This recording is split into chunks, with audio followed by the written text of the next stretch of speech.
Welcome in, Slumpbusters. It is time to talk some more NBA content. It is your host, Juju Talk Sports, joined, of course, by Kyle Ledbetter. And our guest today, joining us to talk all things Memphis Grizzlies, Daniel Greer of the Grizzly podcast, Grizzly account. How do you guys go about it? So, it's a Grizzly account. We're part of the Lead Sports Media. Our podcast is actually Grizz 901. I had to throw in our area code. I thought it just kind of seemed like it went together. So we're from the 901, so why not? You guys are having a really fun season. And like I said, we've been so excited to talk Memphis Grizzlies on this, as they've been kind of one of those surprise teams coming out of the Western Conference, coming out of the NBA in general this year. I guess the big question I got to start off with, their defense has been one of the big stories here. They're the 7th best team according to net defensive rating. Is grit and grind back in Memphis? No, it is the farthest from grit and grind. So grit and grind era was, to people who might not have, remember it or don't, remember seeing it or anything. It was a slow, methodical, total game, whether it was on the offensive end or defensive end. They tried to slow you down. And then whenever we got on the offensive end, we tried to throw it into Zach Randolph, let him do whatever he wanted to do, and then maybe get an offensive rebound, put it back, and just pretty much put the game in the mud. This is not that style of basketball. They call them the Grizz Next Gen, and it is a very much different basketball. They're throwing alley-oops. We probably saw 5 in the grit grind era, and now you're seeing 5 a night. It's totally different. These guys are flying up and down the court. But on the defensive end, it is very much a deflection style defense. And I don't know if deflections are actually rated as highly as I like to view them, but deflections can actually change your offense and kind of get you out of your pace. And so that's really what happens when you're in the regular season, is you get all these deflections and it kind of moves you out of what you're comfortable doing. And you'll see that a lot in March Madness happening right now. So the Memphis Grizzlies 2 years ago went to the bubble and they lost to Portland in the play-in game. Last year, they won the play-in game, so they got to a first-round series. They lost to Utah, and now all of a sudden, they're like the 2 seed in the Western Conference. So, it wouldn't be difficult to jump to a conclusion and say that they might be a year ahead of schedule this year, and they might get a nice first-round matchup. So I ask you, how do you view the development of the Memphis Grizzlies, and what kind of expectations are there for this year's team? My first one-word answer to that is surprising. We should not be here. And you say 1 year ahead of schedule, dude, that might be very, very easy. This is 2 years ahead of schedule. Ja should not be this good. Jaren, as you talked about and you alluded to the bubble, he was hurt. And so he was not able to play a lot of that. And then last year came back and towards the end of the season, and Jaren was not the Jaren who is a defensive prowess as he is right now. And offensively, he's changed his game, but the defensive side of that, it goes on Jaren's back, because you really don't want to go in there because his arms might be 9 foot, 10 foot long. We're not exactly sure. We haven't really measured, but they seem to go on forever, and he seems to keep growing, which is weird. But I think that they are way ahead of schedule. And that's why we're kind of in Memphis, tampering our expectations, because I expect us to get past the first round, because I feel like they have enough of their mojo to get them past that, outside of maybe a bad matchup. But honestly, the expectations for some are crazy. Like another people I have on the podcast from Grizzly, they like to think that we're going to the Western Conference Finals. Whoa. I love the Grizzlies, and I think that they are capable of doing that. But man, that takes a lot. You have to actually put your will on the game, and Ja has to be as good as Ja has been in the regular season to be that good. So I expect them to be a good series in the second round and dip out, if I had to give my non-homer answer. Ja has not only been good in the regular season, he's been great. He's been phenomenal. I think back to that Spurs game a couple of weeks ago where he has that incredible falling away shot. Currently, he's 4th in the MVP odds at plus 4,200. That's tied with Luka Doncic. In theory, I should suggest he's a top 5 player right now, just based off just that in terms of he's top 4 in MVP voting or top 4 in MVP odds. Shouldn't he be a top 5 player? But obviously we don't talk about him in that way. Where would you say Ja is right now compared to some of the other people in that discussion? Wow. I think he's a top 10 player in the NBA right now. And I think that when he made the comment about him being I think he said the top 5 player or maybe a top 2 point guard. I'm kind of forgetting exactly what he said, but everybody thought it was the craziest thing. Well, come to find out, Ja is just that dude. I don't know if he's ready to be a top 5 player yet. Because you still have Kevin Durant, Nikola Jokic. I think Luka is the man. I think he's so good. He definitely has to be in there. LeBron, he can be 40, and I would still think he's a top 5 player in the NBA because I know he doesn't look like he's trying because he's actually not in the regular season. But come playoff time, if it comes down to it, LeBron's going to enforce his will in the game. So just those 4 players, you could add in maybe a vaccinated Kyrie into a top 5 because he gets to play every night.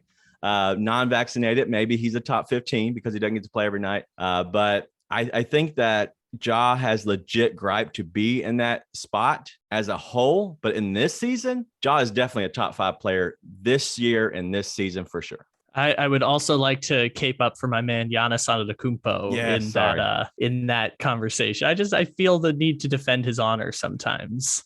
He's definitely in that spot. He has to be. So I know a lot of people are moving to compare Ja Morant to the MVP Derrick Rose season and putting his numbers up there. Now, Derrick Rose was also one of the weaker MVPs of the past 10 years. So I know that's the argument people want to make to give Ja Morant some national love there. But what do you make of someone at 22 years old putting up the type of season that he's having so far? Yeah, it's remarkable. And that's the whole reason the Grizzlies are ahead of schedule is because of his style, but also the way he's kind of putting his impression on the game. In a sense, like, yes, Ja is a lot of Derrick Rose. He is. He's also a little bit of Allen Iverson, but the best comp that I've seen is Steve Franchise. So Steve Francis was amazing in that little bitty 2 and 3 year time span where he was just kind of taking over the league down in Houston. And so I make it to that. And that's what scares me too, because Steve Franchise was the best player on the court majority of the nights when he was there through that little bitty blip on the radar in his career, but he kind of went away. And so I don't want that to happen because that's really what scares me is because these younger, smaller guys, they eventually can't jump as high. They can't cut as good. And so that's scary. But in the end of the day, I'll take a Steve Francis. I'm not scared to say that. And so I think that he is really good. And I think that he's legit. And if you haven't seen him, which I know a lot of people haven't seen Ja in person, for one, his jerseys are everywhere. And I know when you go down to San Antonio, you're going to see him if you get a chance to go there and watch him in action. I saw the game where it was San Antonio against Memphis when he went off for 50 plus. That was amazing seeing the broad shoulders of a young DeJounte Murray. That was so cool to see that, but also see Ja put on the performance that he did. It was amazing. Let's give some love to Ja's co-pilot, Jaren Jackson Jr. Obviously, he's missed a lot of time in his career with injury. He's currently a 17 point per game scorer and pretty effective on the defensive end. How would you rate his development? And do you think that moving forward, he also is just going to be that ideal number 2 guy for Ja? Because obviously you want to build around Ja as this thing progresses. Yes. So I would say before the season, no, I would have said absolutely not. There's no way that he can be a number 2. But they fit so well together. And that's really the yin yang of it all, as well as you can include Desmond Bane, which is the flyby king, what we call him. And Jaren is absolutely a good yang to Ja's yin for the simple fact that they do a little bit of everything to help each other out. But Jaren has come on so much because he's kind of gotten a little bit smarter, which a lot of people will say that he's not the most intelligent, the best high IQ player, which I think that is true. And a lot of stuff still gets him in trouble. But when he can stay out of foul trouble and he finally learns that, hey, I can only take maybe three-pointers a game and still be effective because I can put the ball on the floor and get to the front of the rim as he's done because of the mismatch due to Steven Adams. Jaren is finally, I think, getting a little bit better and a little bit smarter in how he's handling his game and changing his game. But that's on the offensive end. The defensive end, he's learning that if he doesn't try to get his hand in the cookie jar per se, as in trying to get those steals away from those younger guards or the big guys that have the ball low and just kind of let his, as I said, the 8, 9, 10 foot arms that he has, let those just be extended. And he is now obviously leading the league in blocks because of that. And he is becoming that defensive threat that you have to have on a very small guy like Ja Morant. Because if you see the Grizzlies, what they're doing, And you'll see the draft this year. They're not going to go get a guard. They're going to go get a guy who's 6'7" or taller because they realize they have Ja Morant, who's going to create your offense. They need 6'7" plus guys to put around him. And that's when you can have these long, lengthy guys to put next to just somebody like Ja Morant. So that's why I do think that actually Jaren is a really good match for Ja. So this year, I felt like there aren't really a lot of elite teams in the NBA, but if I had to pick two in the West, I'd say Phoenix and Golden State for most of the season have been kind of ahead of the pack of sorts. So going towards a playoff series, how do you think that the Grizzlies match up against either of those teams, both of those teams, whichever one kind of piques your interest between CP3 and Devin Booker and the revamped Golden State Warriors? Yeah, so it's hard to say because Phoenix has been steady Eddie the whole year, but you also have both of these teams dealing with injuries as we see now. Chris Paul, we don't know what he's going to look like when he comes back. Are they still really good? Yes. We don't know what Golden State Warriors, what they're going to look like with or without Curry at times. We don't know when he comes back, from an injury. Will he look like the Curry of old? Nobody knows. That's the, I guess, the advantage the Grizzlies have on those teams as of this current moment. Things can change, obviously, within a blink of an eye at a practice or a game, and then everybody's kind of even kill them. But I do think that the Grizzlies have the chance to be versatile. And that's really, I think, the biggest thing that helps them going into the playoffs, because they don't have a lot of things that help them going into the playoffs because they are much a regular season team. But going into the playoffs, when they can put a Kyle Anderson on the floor to maybe guard somebody like a Draymond Green, that helps.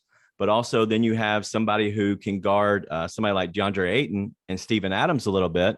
That helps. But in the end of the day, those teams are proven teams that can get to a championship. That's where the Grizzlies lack. So the Grizzlies match up much better against a Golden State team. Unfortunately for y'all, they are a better matchup for them than they are the Phoenix. So if I had to choose, I would choose hoping that Curry doesn't go off for 50 and the Grizzlies can somehow squeak out a win versus Golden State, compared to a team that I think is head and shoulders above every other team, consistent, but also very good and very deep in the Phoenix Suns. Daniel, most important question right here. What credit do you give Andre Iguodala and Ja Morant's success? Wow. Iguodala, it's so funny because I know he's doing well and he's the veteran guy who you need in the locker room. That's great. I wish we'd have had that because I think he would have been a very good presence in the locker room, but he didn't fit us at all. And that was the biggest thing. He didn't fit the Grizzlies, not the direction they wanted to go. But it's so funny that Memphis, I consider myself, but also everybody in Memphis, I think we all are self-aware enough to say we're petty. And when he plays against the Grizzlies, we're going to boo him. I want a series just because hopefully it goes to 7 games where Andre Iguodala, who I call a -12, that's what my nickname is for him. I'm not a big fan of him. I think that it would be a lot of fun for the Grizzlies fans back in the grindhouse to be booing him every time he touches the ball.